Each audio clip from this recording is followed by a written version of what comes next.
You pull out of the garage and realize you forgot something in the house, and so you go back through the garage, and on the way through, there is a spot of some auto fluid on the floor. You examine it a bit, touch it, maybe smell it. Some of you might taste it, and then you decide that it's oil, perhaps, and you take it to the mechanic who makes an assessment with the light up on the lift and comes back and says, all the evidence says that you have a leak in this place, and this is how you fix it. Or you go to the doctor, and the doctor hears your story of your symptoms and does a bunch of scans and blood work and says, all of the evidence says this is what is wrong with you, and here's then what we can do to fix that. Or you get called to jury duty, and you sit through the evidence that's presented by both sides, and then you have to sit down and weigh that evidence and decide, are we going to choose acquittal, or is the person guilty and going to be punished?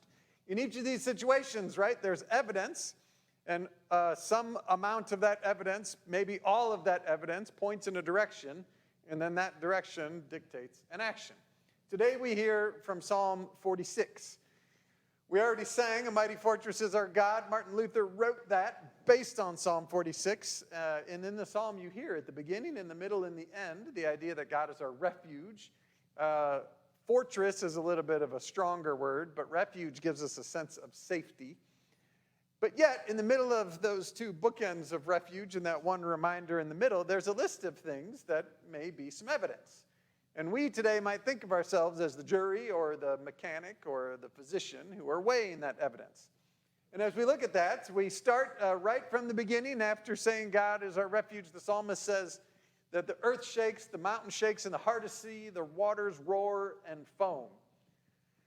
On the one hand, that is some great language that could remind us of our natural disasters, which seem to be getting worse, whether that's hurricanes, tsunamis, earthquakes, fires, floods. And certainly that is part probably of what the psalmist is speaking, but also I think the psalmist is just talking about life and about the chaotic things that happen in life, whether that is the death of a loved one, the loss of a job, the things that we said that we did not mean that create a rift in a relationship that we're having trouble healing, the economics of the world around us. All of those things that create uncertainty in life, I think, is what the psalmist is talking about. But then the psalmist keeps going and gets to a part that talks about the kingdoms that totter and rage, nations that rage, and there we are reminded that our lives are connected to other people's lives that are connected in these. The psalmist wouldn't have understood like nation states in the way we do, but they certainly had empires and kingdoms that had an impact, and all of that too was constantly shifting and changing. So there's more uncertainty and chaos. And then the psalmist keeps going and talks about this God who can break the bow and shatter the spear and burn the shield. And that's a reminder that our world seems to always be marked by violence somewhere, whether it's nations that are warring or domestic violence or all the different ways that we live into violent ways as human beings. So the psalmist is laying out this evidence that says, in many ways, life is chaotic and uncertain and dangerous. And if much of the evidence or all of the evidence is pointing in that direction, then we could come to one very easy conclusion, and the psalmist gives us this word, that we could be afraid. Be very afraid.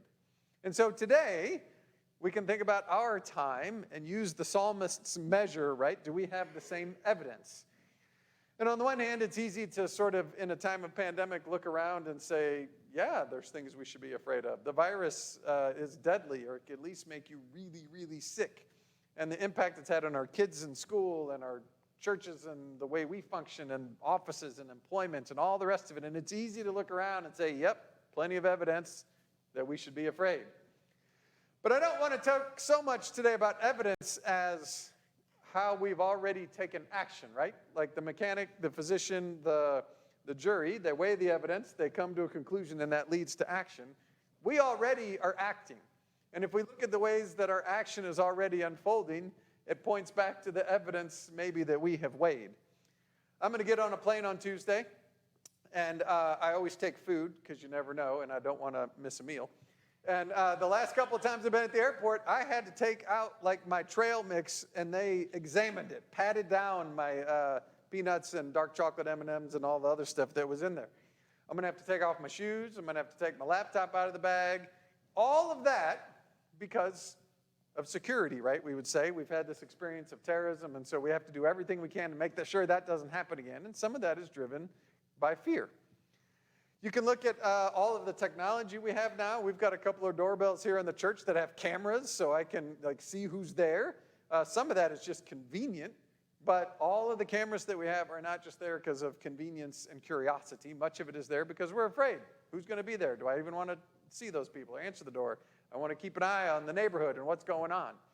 We have surveillance like that all over the place. We have our church building is surrounded by communities with gates on them. We don't put gates up unless we're trying to keep people out. And why are we trying to keep people out unless we don't want those people around? And there's certainly an aspect of fear in that.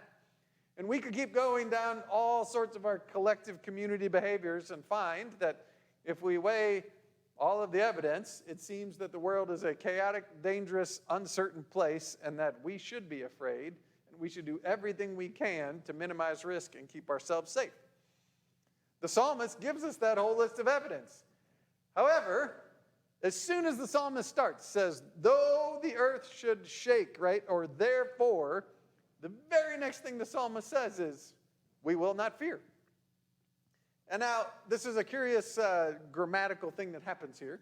If you remember the 10 Commandments, there's the first few about how we relate to God, and then it says, thou shalt not murder, commit adultery, steal.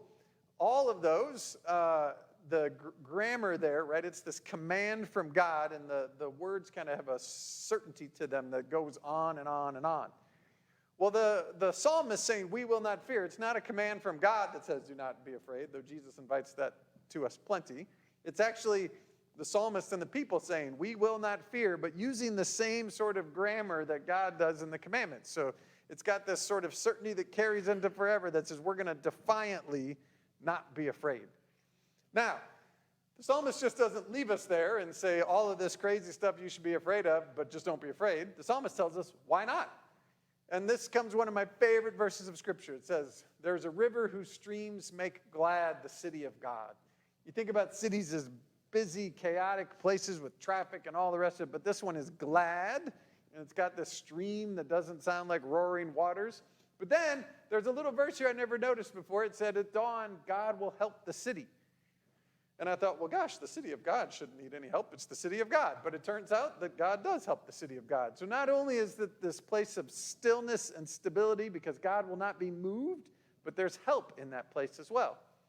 So then after we revisit that the nations are raging and kingdoms tottering and that there's war that God can stop, we get back to a place where the psalmist says, be still and know that I am God. Like we've switched into God's voice. So it moves from the place of hope to a place of promise, right? Be still and know that I am God. And so we've got the psalmist saying we're not going to be afraid because God is stable and sure and certain in a place that's filled with gladness and help, and yet then God turns around and says, be still. In lots of years on Reformation, I probably would talk about that the church should always be reforming and changing and being challenged to meet the cultural realities around us. And yes, that's true, but today I want to say that the Reformation that can happen in us is also amidst all of the craziness around us to be still and know that we can settle in God's presence and live differently in the world. Now the trick is, when we listen to the evidence in the psalm and look around, we can say, well, war has not ceased, and all the weapons haven't been destroyed, and the chaos is still there, and all the things that we should be afraid of are still there. So why wouldn't we be afraid? And this is where we come then to Jesus, who on the cross died, and all of the evidence to that point was that when you die, you're dead. And yet, coming out the other side of that death was this resurrection, which brings us this gift of life. The evidence all pointed in one direction, but here was Jesus alive, and that changes everything for us. The trick is, because we don't see all the time this gift of new life, instead we see all of the evidence seeming to point in the other direction. To live in places of faith and hope requires us to trust and believe in something that we don't always see.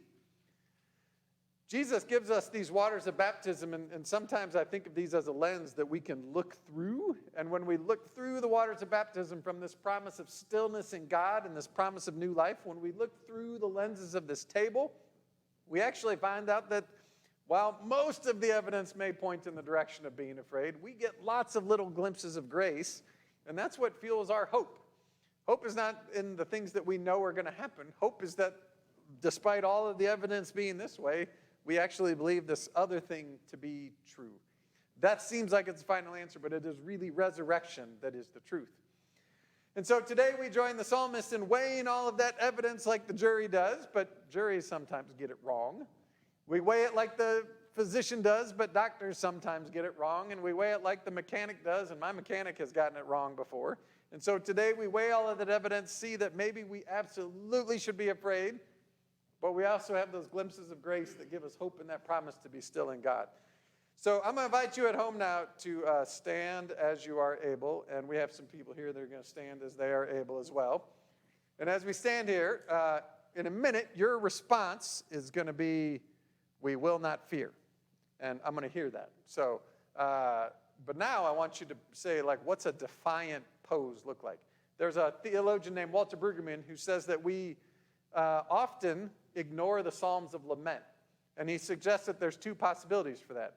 One is that we are defiantly hopeful that in the face of all the evidence, we still believe and trust that God is the one that we can be still in, right? The other is that we ignore the Psalms of Lament because they're hard and we don't want to dwell in our pain. And Brueggemann would say it's really the second one. But today we're going to practice the first one. And so get in your defiant posture. This morning they suggested that might be hands on the hips or maybe even arms crossed. And I'm going to go with arms crossed. Probably like a good firm stance. And then I'm going to say some stuff, and your response is going to be, "We will not fear." So though we live in a world marked by pandemic, and there are plenty of things around us that are dangerous and risky, lots of people encouraging us always to be afraid of what we see around us. We will not fear. Amen.